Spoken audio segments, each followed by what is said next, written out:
4 हिस्सा कैसे? ई कागज पर अंगूठा काहे लगवावतनी? ए मधु, ए चुप। पागल होइल बाड़ू। बाबूजी से जवान लड़ाओ ताड़ू।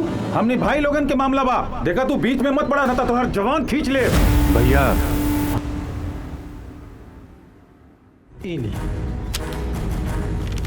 पेपर साइन कर दी।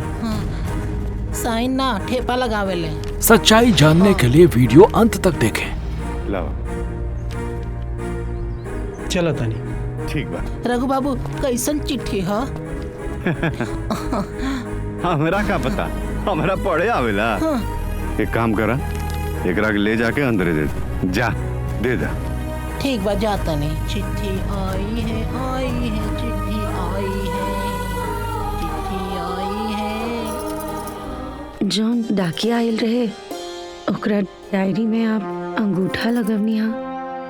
आप पढ़ाई ना कैनी हा का? ना। काहे? अरे मधु, तारा के कुछो पता नहीं खे। ये पेपर पे जौन है ना तोहरे अंगूठा के निशान चाहिए। भैया जब आपके काम रहेला तब तू भाई भाई बोलेला, न तो ऐसे रघु ही कर दा ऊ कर दा। अरे ना रे पगला, तू हमार भाई बाड़े, हमार जान बाड़े जान। देखा भाई, हमरा एगो नया बिजनेस चालू करे के बा और ओमे 20 लाख रुपया लागी। अब बिजनेस आगे बढ़ जाई तो तू ही ना सुख भोगबे, हम थोड़ी ना भोगब का? हाँ चला पर अंगूठा के निशान लगा था। बाबू हमार कहाँ करे के बा? हम बताओ तनी।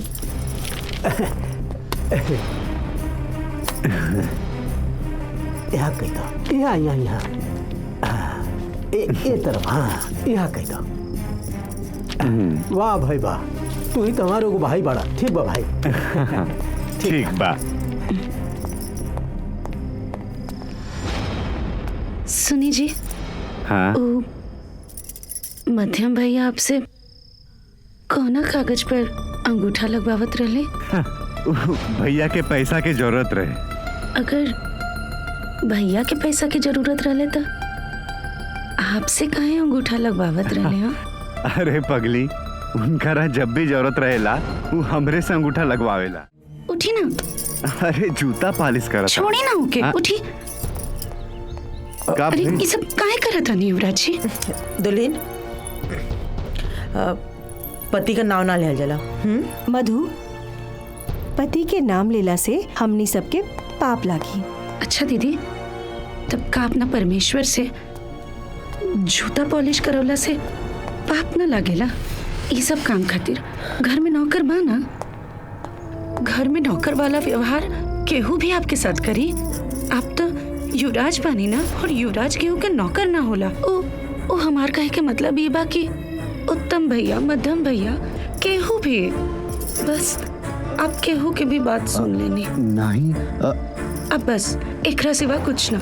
अब आपके हमार कसम बा, आज के बाद आप घर में नौकर वाला कोनो काम, झाड़ू पोछा, जूता साफ कर, ये सब अब आप ना करब। हाथ जोड़ा बेटा। हे भगवान, हम जौन भी करत आनी अपना बेटी और अपना पति खातिर करत आनी, हमार सहायता करी। अरे सुना जी बाबूजी, जाके रघु के बुला कर ले आवा। ठीक बा बाबूजी। आवत। हाँ हाँ हाँ।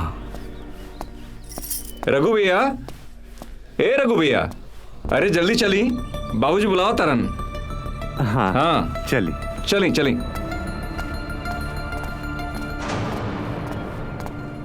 आई बैठी। आवा। अरे रघु बेटा। जी चाचा जी। बैठ बैठ बैठ बैठ बैठ। बैठा। यहाँ बैठ बैठ। अरे यहाँ बैठ। आइजा। हाँ वकील साहब, रघु बेटा, यह पेपर और यह स्याही लगा दांगू। लगावा बेटा। ले बेटा। हाँ लगा दे। ले। बायां से दायां से ना। हाँ बस यहाँ। रुकिए युवराज जी। हाँ ये हूँ।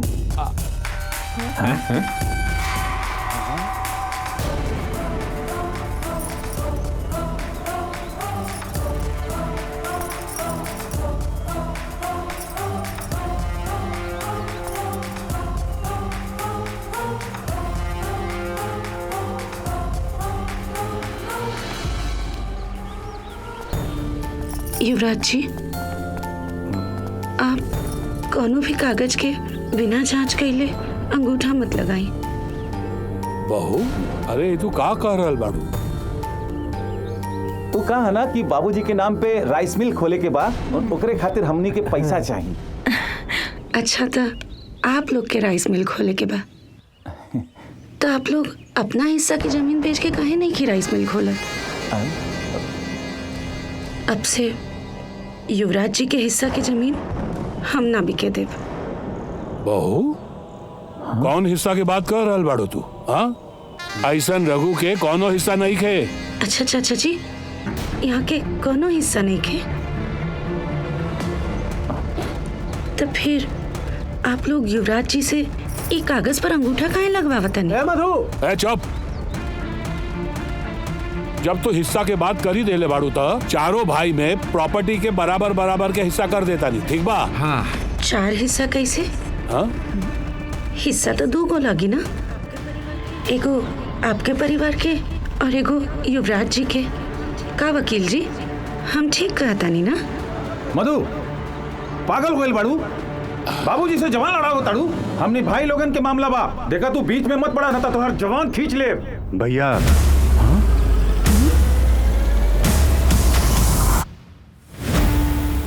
अभी देखिए पूरा कहानी सिर्फ स्टेज ऐप पर।